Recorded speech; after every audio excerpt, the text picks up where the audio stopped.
Hello friends, मैं हूं CA Hitesh Goyal और मैं आप सबका स्वागत करता हूं अपने YouTube channel CA Hitesh Goyal on GST पर। आज का वीडियो शुरू करने से पहले मैं आप सबसे रिक्वेस्ट करूंगा कि हमारे YouTube channel CA Hitesh Goyal on GST को लाइक भी कीजिए और सब्सक्राइब भी कीजिए और इस वीडियो को अपने फ्रेंड सर्कल में शेयर भी कीजिए। तो हमारा आज का वीडियो है यूनियन बजट 2021 में जीएसटी में चेंजेस। तो जो यूनियन बजट 2021 में जीएसटी में चेंजेस हुई हैं, चेंजेस प्रपोज करी हैं, टोटल 15 चेंजेस उन्होंने प्रपोज करी हैं सीजीएसटी एक्ट में और एक चेंज प्रपोज करी है आईजीएसटी एक्ट में। तो उन 15 जो सबसे पहले हम स्टेप बाय स्टेप डिस्कस करते हैं। सबसे पहले बात करते हैं सीजीएसटी में जो चेंजेस प्रपोज करी है। तो जो सीजीएसटी एक्ट में उन्होंने चेंजेस प्रपोज करी हैं उसमें दो चेंजेस ने प्रपोजल ये है कि 1 जुलाई 17 से स्टार्ट होंगी वो with retrospective effect from 1 July 2017। Meaning thereby जब से जीएसटी लगा है तब से वो चेंजेस इंसर्ट की जाएंगी जब ये एक्ट बन जाता है, बिल जब ये तो इन 15 चेंजेस में जो सीजीएसटी की चेंजेस हैं, इनमें जो इंपॉर्टेंट चेंजेस हैं वो हम आज इस वीडियो में डिस्कस करेंगे। सबसे पहली चेंज उन्होंने इस यूनियन बजट 2021 के तहत चेंज करी। इन सेक्शन 7 सबसेक्शन 1 में एक क्लॉज इंसर्ट करके AA section 7 subsection 1 clause AA insert करी। उसमें उन्होंने सप्लाई के दायरे को बढ़ा दिया।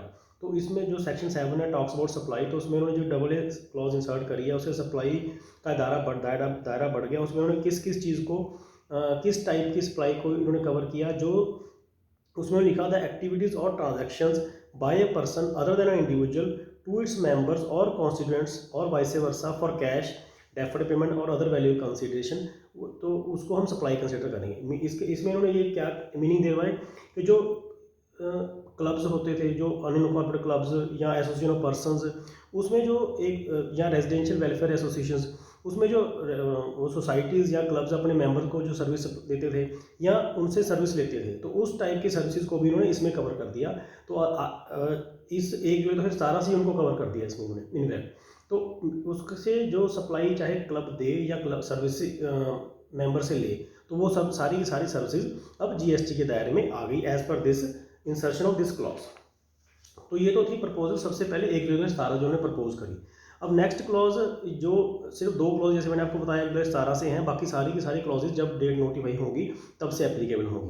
तो नेक्स्ट क्लॉज उन्होंने जो इंसर्ट करी उसमें इन्होंने कहा कि जो सेक्शन 16 में इन्होंने इंसर्ट करी, सब सेक्शन 2 के बाद क्लॉज AA इंसर्ट कर दी। उसमें इन्होंने सेक्शन 16 टॉक्स अबाउट आईटीसी। तो उसमें उन्होंने कहा कि जो आपके आईटीसी आपको तब मिलेगा अगर आपका सप्लायर उस इनवॉइस को अपनी जीएसटी 1 में शो करता है, और जीएसटी 1 में अगर वो शो होगा तो डेफिनेटली आपके 2A में रिफ्लेक्ट करेगा। तो उनके कहने का मतलब कि अगर आपके सप्लायर ने जीएसटी 1 में शो नहीं करा वो वाला इनवॉइस, तो आपको आईटीसी नहीं मिलेगा। तो अब से पहले जैसे हम आईटीसी में पहले कैपिंग लगी थी 20% की एज पर रूल 36, फिर उसको रिड्यूस करके 10% लगा कर दिया, फिर उसको फर्दर रिड्यूस करके 1 जनवरी से 5% कर दिया। तो अब वो तो सारे रूल्स में इन्होंने इंसर्शन करी थी कि ये वाली कैपिंग लगेगी, इसके अलावा आप आईटीसी क्लेम ले सकते हो। But after insertion of this clause, तो जो आपका आईटीसी इस पोर्टल पे जीएसटी 2A में रिफ्लेक्ट होगा, सिर्फ और सिर्फ उसी का आईटीसी क्लेम मिलेगा, अदरवाइज किसी आईटीसी क्लेम हमें नहीं मिलेगा, because rules can not override act. तो जब एक्ट में बोल दिया गया, एक्ट में लिख दिया गया कि आपको आईटीसी तभी मिलेगा जब आपके सप्लायर ने इनवॉइस को जीएसटी 1 में शो कर दिया, और अगर वो शो करेगा तो डेफिनेटली हमारे 2A में बोलेगी। तो अगर इस सब इंसर्शन का मीनिंग यही हुआ कि हमारी 5% की क्लॉज भी खत्म हो जाएगी और हमें सिर्फ तभी आईटीसी मिलेगा जब हमारे 2A में शो करेगा। तो ये तो थी सेकंड अमेंडमेंट जो उन्होंने सेक्शन 16 में करी। इसके बाद इन्होंने जो बहुत बड़ी अमेंडमेंट करी, बहुत बड़ी चेंज करी, वो ये कि जीएसटी ऑडिट खत्म कर दिया। जो हम 17, 18 और 18 का जीएसटी ऑडिट चार्टर्ड अकाउंटेंट्स कर चुके हैं, वो इन्होंने इसमें इसको प्रपोज कर दिया कि वो खत्म कर दिया जाए। 9 डेफिनेटली फाइल करना पड़ेगा जीएसटी 9, पर जीएसटी 9C को प्रपोज कर दिया कि उसको अबॉलिश कर दिया जाए। Wide amendment in section 35 and section 44। तो ये कंसोलिडेटेड अमेंडमेंट थी, तो ये बहुत बड़ी अमेंडमेंट है इसमें जो उन्होंने प्रपोज करी। इसके बाद इन्होंने एक amendment interest on delayed payment का काफ़ी इशू चल रहा था काफ़ी देर से, ये पहले भी इन्होंने अमेंडमेंट कर दी थी, पर पहले जो मॉडिफिकेशन आई थी, अमेंडमेंट आई थी, वो आई थी 1 सितंबर 2020 से एप्लीकेबल थी। आ तो पहले गई थी, बट उनको that amendment was brought into force on 1 सितंबर 2020। अब इन्होंने इस यूनियन बजट 2021 के थ्रू उसको 1 जुलाई से ही प्रपोज कर दिया कि जो इंटरेस्ट लगेगा डिलेड पेमेंट ऑफ टैक्स के ऊपर, वो सिर्फ और सिर्फ कैश लाइबिलिटी के ऊपर लगेगा। ये बहुत अच्छी अमेंडमेंट है। पहले ये 1 सितंबर से थी, अब उन्होंने 1 जुलाई से ही इसमें डाल दिया। और अगर आपकी कोई 3B लेट फाइल हुई है तो उसमें जो कैश लाइबिलिटी बनती थी सिर्फ और सिर्फ इंटरेस्ट उसी पे कैलकुलेट करके डिपॉजिट करवाना पड़ेगा। उसके बाद उसके बाद जो अमेंडमेंट उन्होंने करी उसमें उन्होंने कहा जो सबसे पहले तो उन्होंने 75 सबसेक्शन 12 में एक एक्सप्लेनेशन इंसर्ट कर दी। वो एक्सप्लेनेशन जो इंसर्ट करी वो क्या कहना चाह रहे उस एक्सप्लेनेशन में, उन्होंने कहा कि अगर हमने कोई GST 1 में कोई सप्लाई शो कर दी और 3B में नहीं दिखा पाए तो वो भी सेल्फ असेसमेंट के अंदर तहत GST 1 में जो हमने सप्लाई शो करी है उसके ऊपर भी टैक्स की लायबिलिटी निकल सकती है, टैक्स की लायबिलिटी टैक्स जमा करवाना पड़ सकता है। तो ये भी एक through explanation insertion under section 75 subsection 12। तो ये आई थिंक बहुत बड़ी अमेंडमेंट है। पहले बहुत बड़ी प्रोविज़न है, अगर GST 1 में हमने कुछ गलती से इंसर्ट कर दिया तो that can be subject to GST।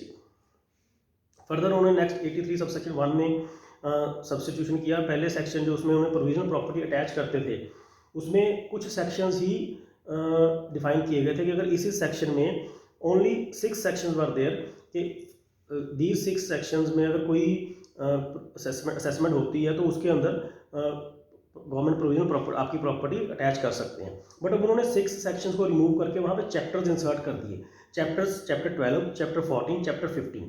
अब इन तीनों चैप्टर्स में टोटल 24 सेक्शंस हैं।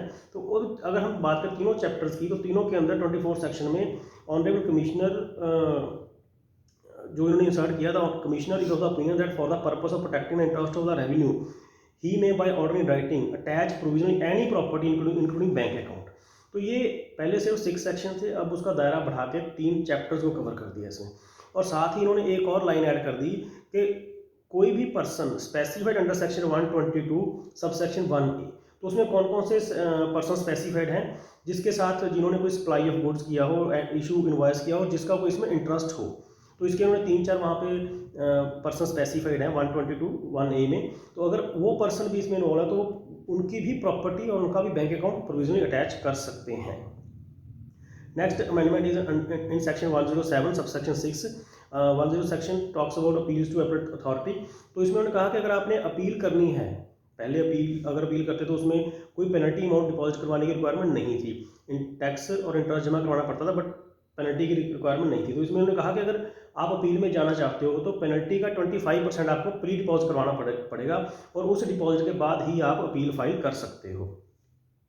Then amendment in section 129 talks about detention, seizure and release of goods and conveyance in transit. इसमें पहले जो पेनल्टी लगती थी एज पर सेक्शन 129, अगर आपका व्हीकल, आपकी गुड्स सीज हो जाती हैं इन ट्रांजिट, तो वो था equivalent amount of tax plus equal amount of penalty. अगर आपका टैक्स का रेट हम 18% लगा लें तो पहले कितनी डिमांड ऑर्डर इशू होता था, टैक्स की अमाउंट 18% प्लस उतनी ही पेनल्टी। तो अब उन्होंने वो टैक्स की अमाउंट को रिमूव कर दिया और पेनल्टी को 200% कर दिया। अमाउंट हमारी सेम रहेगी as per this clause, but tax की अमाउंट रिड्यूस करके सारी की सारी पेनल्टी जमा करवानी पड़ती थी, पर जमा करवानी पड़ा करेगी आज से 200% ऑफ पेनल्टी इसमें लगेगी।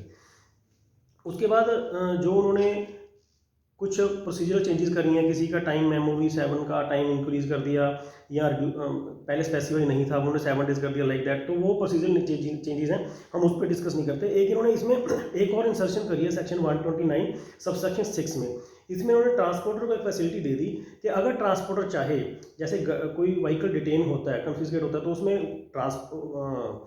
व्हीकल और गुड्स दोनों कन्फिस्केट हो जाते हैं। तो इसमें उन्होंने कहा कि अगर ट्रांसपोर्टर चाहे तो वो अपना कन्वेंस रिलीज करवा सकता है bye paying A penalty of ₹1 lakh, और जो सब सेक्शन 3 में पेनल्टी प्रपोज की उसके विच एवर लेस, उनमें मैक्सिमम अमाउंट आपको 1 लाख कहने का मतलब जमा करवा के ट्रांसपोर्टर अपना व्हीकल रिलीज करवा सकता है। तो ये भी एक अच्छी प्रोविजन है कि ट्रांसपोर्टर का व्हीकल वहाँ नहीं रहेगा, वो अपना 1 लाख रुपये मैक्सिमम 1 लाख रुपये जमा करवा के अपना व्हीकल रिलीज करवा सकता है। तो ये तो थी अमेंडमेंट्स जो हमने डिस्कस करी अंडर CGST एक्ट। इसके बाद जो अमेंडमेंट्स है, एक अमेंडमेंट जो मैंने आपको बताई IGST एक्ट में, तो वो अमेंडमेंट भी एक बहुत मेजर अमेंडमेंट है। That amendment is in relation with refunds.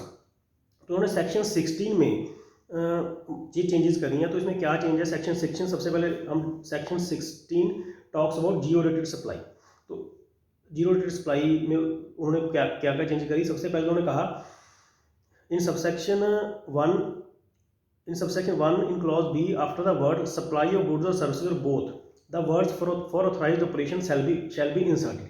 तो मीनिंग अगर हम जीरो ड्यूटी सप्लाई करते हैं टू SEZ या तो SEZ को भी स्पेसिफाइड ऑपरेशन ऑथराइज्ड ऑपरेशंस के लिए ही सप्लाई की जाएगी, की गई होनी चाहिए, तभी ये रिफंड के लिए एलिजिबल होगी। उसके बाद उन्होंने सबसेक्शन 3 और सबसेक्शन 4 को सब्सटीट्यूट किया। सबसेक्शन 3 में उन्होंने क्या कहा कि अगर आप जीरो ड्यूटी सप्लाई करते हो मीनिंग एक्सपोर्ट करते हो, और वो एक्सपोर्ट जैसे अब दो तरीके से होती है, एक तो विद टैक्स और एक विदाउट टैक्स विद LUT।